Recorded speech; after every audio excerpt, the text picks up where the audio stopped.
একদিন এক অসহায় ভিক্ষুক ক্ষুধা পেটে হাঁটছিল।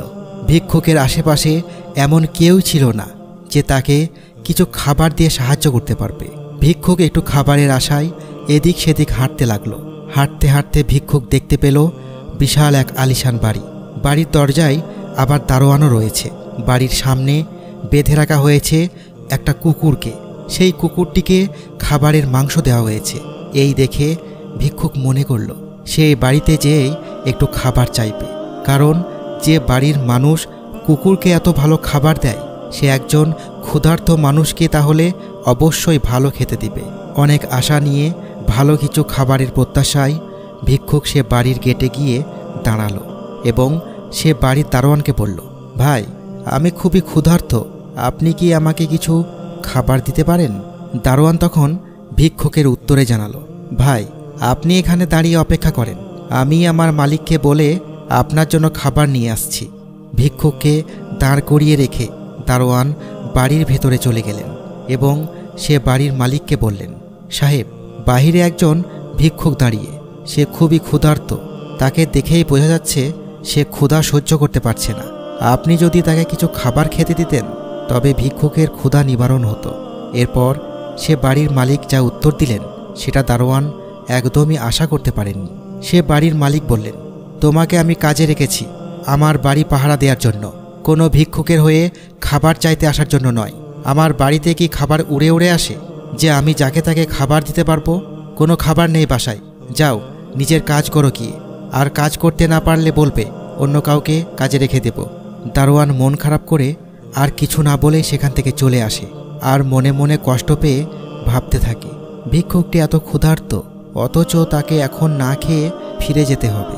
এত বড় বাড়ি, এত বড়লোক মানুষেরা, অথচ ভিক্ষুককে খাবার দেওয়ার মতো এক প্লেট খাবার তাদের নেই। এই কথা আমি ভিক্ষুককে গিয়ে কিভাবে বলবো?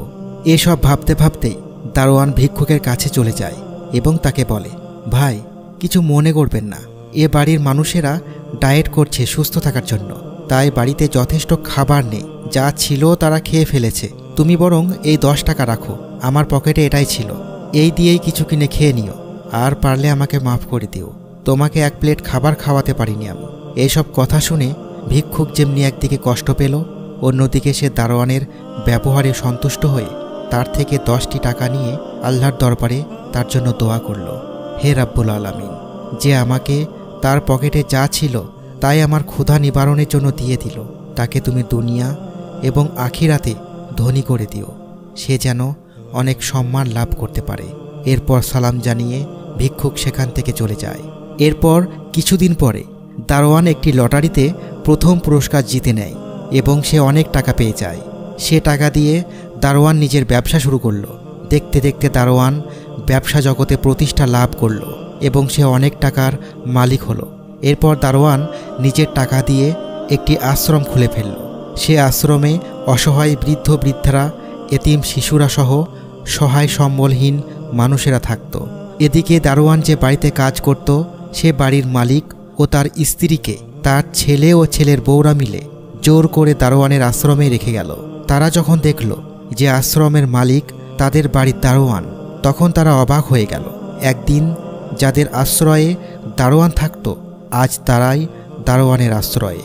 এদিকে সেই ভিক্ষুক যাকে সে বাড়ির মালিক না খাইয়ে ফিরিয়ে দিয়েছিল, সেও সেই আশ্রমেই থাকে।